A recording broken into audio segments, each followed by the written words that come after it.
The Kitsy blocks can be used for many things. They even have the potential to be used to solve real-world problems. For this video, we decided to create a device that would help conserve water on a farm in a way that would ensure that the soil was wet enough for plants to grow. As everyone knows, droughts are a major problem for farmers in rural areas, and we believe that using the system will help to solve both water and money. This project is a prototype, so it still has many flaws. However, it has the potential to be refined into a fully functional device. Today, we decided to make a device that uses a water sensor to tell how wet the soil is. If it's too wet, the device will send a noise to the computer and alert the farmer. If it's too dry, the device is meant to set off sprinklers. In this case, we decided to represent the speakers turning on with another sound.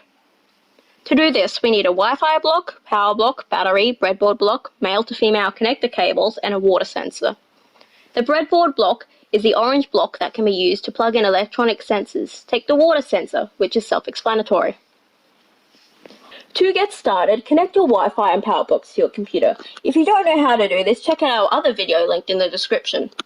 Then place a breadboard block onto the tower. After this, you'll want to attach the male to female cable to your water sensor and connect the other end of it to the breadboard block. Make sure that your wires are in the same order you can see here, with the one on the left of the water sensor being on the right of the breadboard. After you have that set up, open the Kitsune Creator and add the breadboard to your workspace. The first thing you'll want to do is set up the breadboard. Go into the Properties tab and select Custom Settings.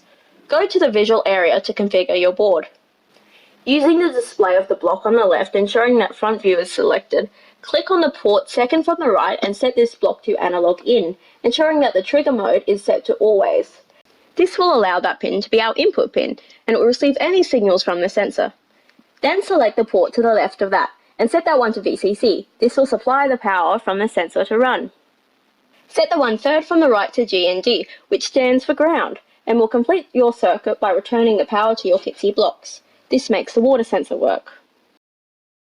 To actually program the blocks, open the Logic Maker from the breadboard block and set up an input block to read the input from I01, the input pin we selected earlier, as shown here.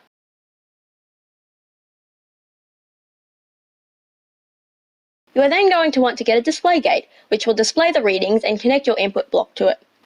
Make sure to click on Apply. Your display gate should now display how much water the water sensor is reading. Before you start programming, you need to know how much water needs to be in the soil. It's different for every type. Get 3 containers of the soil you aim to test it on and label one as wet, one as damp, and one as dry. Overwater the wet soil, add just the right amount of water to the damp one, and don't add any water to the dry one. Place the water sensor in each container and record the reading displayed on the screen, making sure that you clean the sensor between each reading.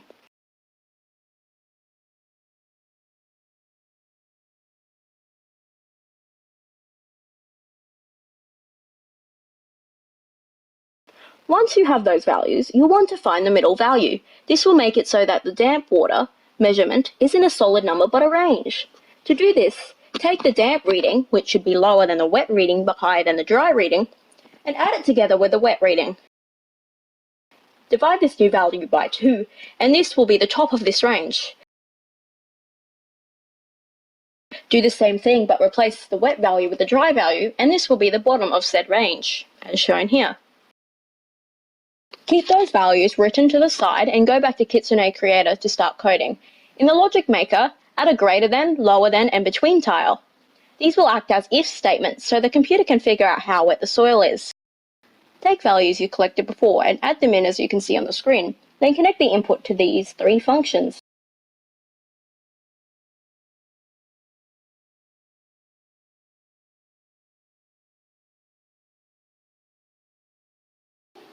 Hit Apply, then go back to your workspace and add a virtual block called the Sound Player.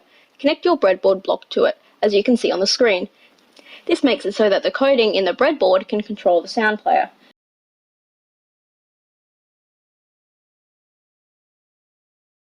Go back into the Logic Maker for the breadboard and add 3 action blocks. These will play sounds when different water levels are reached.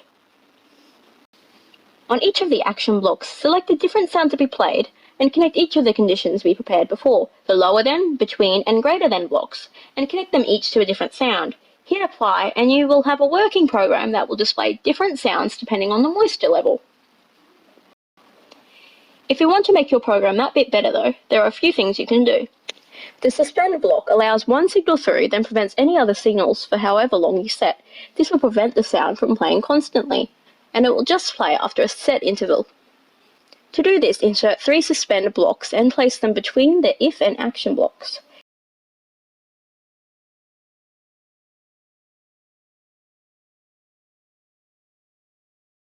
If you want to further improve your program, you can also make the sound play immediately when the reading changes by making the change reset the suspend, as you can see here. If you need any help or clarification, please do not hesitate to leave a comment or check out the Kitsune support page from the link in the description. Have fun!